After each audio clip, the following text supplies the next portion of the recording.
to the email address lrushbo@eibnet.com. Hey, Cookie, give me that Obama soundbite from Friday night in Roanoke, Virginia, the one where he says, you started a business, you didn't do that yourself, somebody else did that. It's the most profound thing I've heard in a long time from somebody at such high levels of power and leadership. And I've been gauging people's reaction to this. I'm stunned. This notion that we're just in the middle of commonplace politics is just the same as it's always been. The Democrats are in charge now. The Republicans will win an election here and there, and then they'll be in charge, and then Democrats will get it back, and everything is just, it's normal. It's not normal. This is outside the norms. To have somebody who thinks what he thinks, having this much power, seeking more. But have you seen, folks, any mainstream media reports on Obama gutting welfare reform? Have you seen that? Now, if you read certain, and it's not very many, conservative blogs, then you will see and read about it. But in the mainstream media, you've not heard that Obama just gutted it in a lawless fashion. This is a law passed by Congress, welfare reform. He just gutted it. He just took the work requirements out of it last week.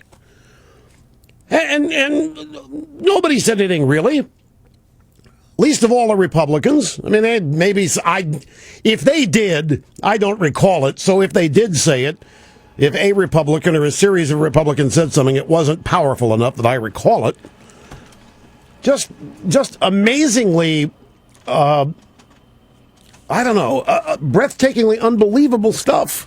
And we read some conservative, well, you know what the president said is actually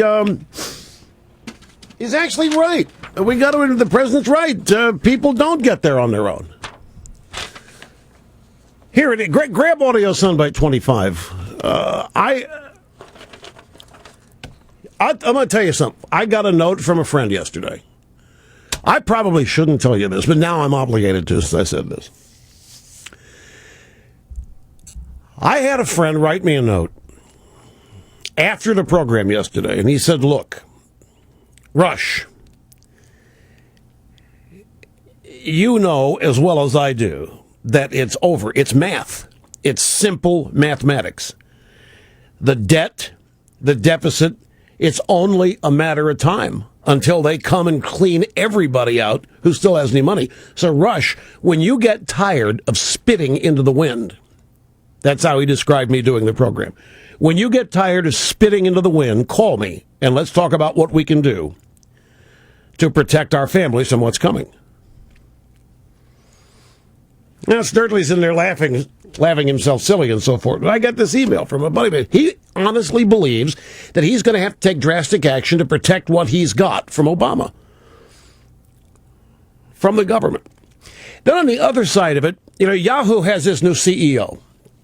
Employee number 20 at Google. Marissa Mayer is her name. I read all the tech blogs.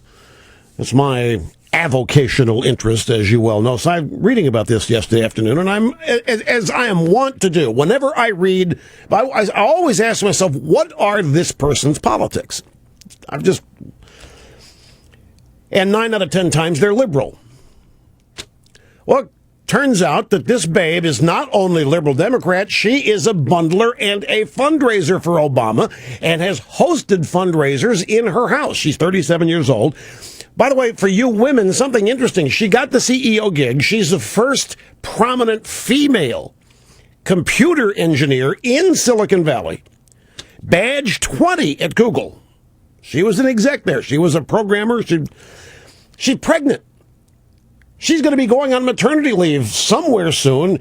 Don't know what the deal is at Yahoo. I don't know if she'll avail herself of all of it. But they hired a CEO, pregnant, that's going to hit maternity leave. And they knew this going in. It was fine and dandy. And I'm making no editorial comment about it. I'm just mentioning it to you.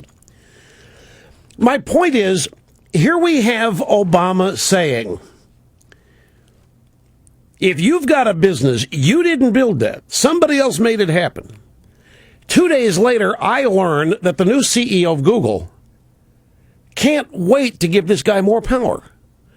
And I'm wondering, there's got to be a disconnect here. What do these people not see? How can they not see it? And I could literally go insane asking myself, how could I get through to these people? And in many cases, I view that as my objective here, getting through to people like this. Obviously smart. I mean, you can't be badge 20 at Google, become the CEO of Yahoo if you're not smart in some way. But now we revive the whole question of, well, how do you define smart? But I mean, these tech people are the essence of doing it themselves. I mean, sure, they've got seed money in many cases from venture capitalists and so forth, like Bain Capital, like Romney. Of course, they've got seed capital, but do they think that when Obama starts wielding all this power, they somehow are going to be exempt because they gave him money or raised money? They probably do. Do they not care about what's going to happen to the rest of the country? Do they not care about, do people at Yahoo worry whether or not their customers are going to have any money to spend on their product and service? Do they worry about this? I see, folks, where I'm coming from, and I'm conflicted because I understand the country's divided. You've got Democrats and Republicans, and people who are Democrats are going to support Obama for that reason alone. They don't have to know anything else. On the other hand, there's a part of me that asks, how can anybody with a brain support the guy?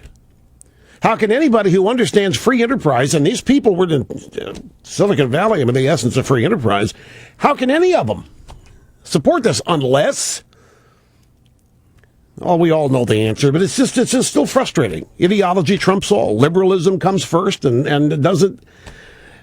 Liberalism is basically a way that you can tell yourself you're a good person. And it's also now a way you tell yourself you're cool. Liberalism is cool. Everything else isn't cool, and cool matters more than anything else.